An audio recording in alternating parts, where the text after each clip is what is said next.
What's up, everyone? Welcome to today's video. Welcome to the Video Game Fight School channel. Thank you very much for tuning in. So today I'm going to be talking about the Division and the state of the game. Hopefully the game doesn't crash on me. I tried to do some recording just a few minutes ago and the entire game just like seized and crashed. But right now, I think the developers taking a hiatus is putting me in a position where I'm doubting a lot of the things that I actually did think about the progression of this franchise. And for the past few years, I've been talking about what I thought from the corporate side was the future of the Division. Now, I haven't necessarily changed my mind on all of this. I'm just very doubtful on some of the predictions that I made and our analysis that we kind of had presumed would flow from one direction to the other because of the way we saw things. Now, when you actually put it all in perspective, what you're going to see is there are likelihoods that all of what we thought or all what we perceived was probably much more wrong than we actually thought. Now, that's also a possibility. We could have been right, we could have been wrong, we could have been close, we could have been spot on, we could have been far off the mark, but it's just based on the data that we had. Ubisoft develops its games with multiple studios, and so when you kind of look at the makeup of things, it's funny to not think about all of the studios at least getting some work done for the publisher in some form or fashion. And the Division being a multi-studio game, which the Division and the Division 2, it was hard not to actually predict or at least follow a hypothesis that kind of supported the possibility that another Division game was being made. Knowing also that, what's their name, Red Storm, has been working on the Division Heartland was also another really interesting thing as well, because that was like, why are they working on Heartland? Would it not make any sense for them to be working alongside Massive on another Division title? But it seems with the, development of Avatar, with the way things are going, and Avatar is supposedly a game, a movie, the movie anyways, is a movie that's causing some worry. So we don't know how the game is going to perform. This might open the door for Ubisoft to probably go back and focus on their main IPs. This might mean that they're probably trying to desist and move away from the Division as a whole, because the franchise doesn't have the good publicity, especially seeing that in the world in 2020, we literally had a lot of Division-esque type reality in our world, which was kind of weird. Not something that anybody wants to repeat again. And it would be nice to not be jinxed by a video game for the nth time, if you get what I mean. So those were some other, aspects of the whole conversation too that you kind of have to put into perspective.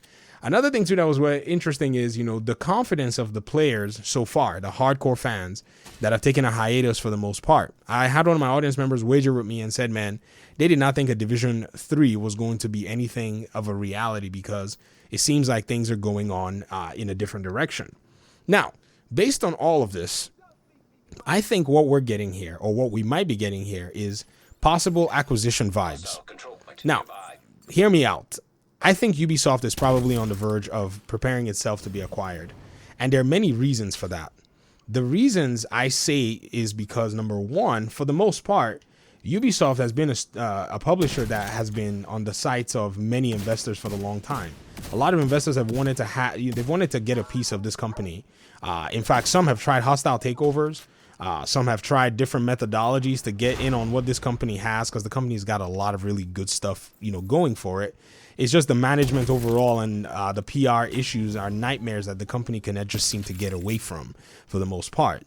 But you think about all of this, it's starting to seem to me that the Guillermo brothers are probably in the place where they are willing to let go of this publishing company for the right price. Because it's one of those things where they've already come in here, they've done enough, they started a company from ground up that became a respectable publisher and owned a set of development firms that are basically world-class formidable. So if somebody comes to their doorstep and brings the right, amount of money, I see them in a place where at this point in time, they might be willing to retire. So here's what I'm getting, and it's crazy.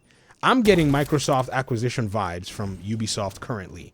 A lot of projects seem to have been somewhat shelved, canceled, delayed, and there's a lot of vagueness surrounding them.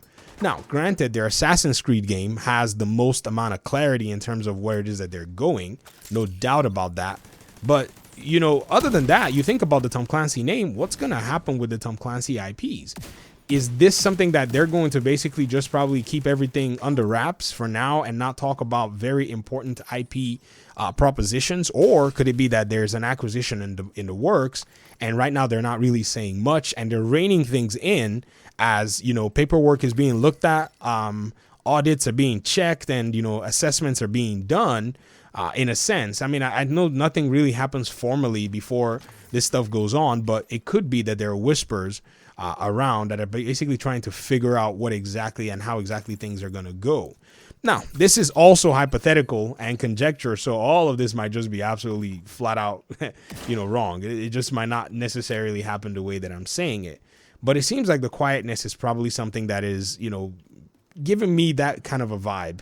And is there any evidence pointing to this? Not really. But all the evidence that points to anything on the contrary seems to have been stifled by huge, overly, you know, deafening silence anyways, or I would say resonating or resounding silence. Silence is so loud, you're almost getting deaf from hearing how loud the silence is. It's so weird, especially what Ubisoft right now is doing in a sense. So this is probably in a position to put me where I'm thinking this might be the winding down of the support for the Division 2. I mean, we already knew that, but, you know, in a sense where I'm thinking the entire franchise might be winding down right now, because this is basically what it is that, you know, the publisher probably has always wanted.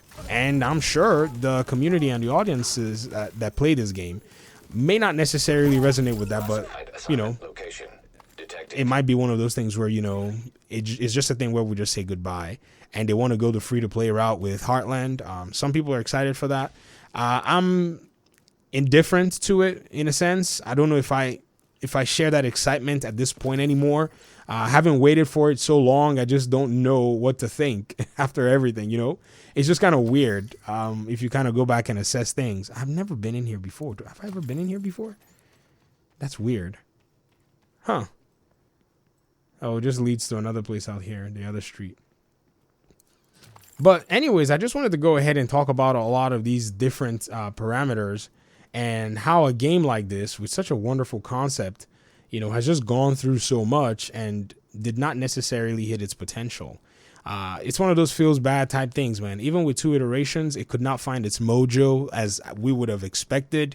A game like Destiny 2 was able to do it in 2 titles.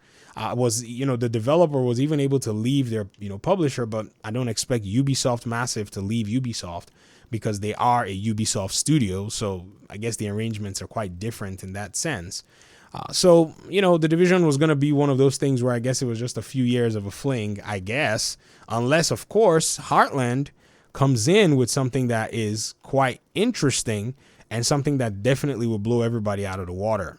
That will be seen, though, and the future might be the opposite of what it is that I'm perceiving, and Ubisoft may be like, oh, yeah, we have another Division 3 game, and oh, yeah, we have some other really cool projects that you guys might love or enjoy, but, you know, I don't really know how that's actually going to fly, man. I don't really know how they're going to pull that off, especially with what it is that I'm sensing right now, with them being super quiet and possibly an acquisition going on. And I know Microsoft is trying to acquire Activision, but it may seem like that deal might be something that they're fighting over for a few years or something like that. But at the end of the day, if they cannot acquire Activision, I see Ubisoft as their next phase. In fact, I see them acquiring Ubisoft very soon. I don't know why, but it's one of those things where there was like this smoke, dust, and misdirection in regard to the way they acquired Bethesda. Everybody thought they were probably going to be gunning for Warner Brothers, and then all of a sudden out of nowhere they were like, oh yeah, we just bought Bethesda for $7 billion.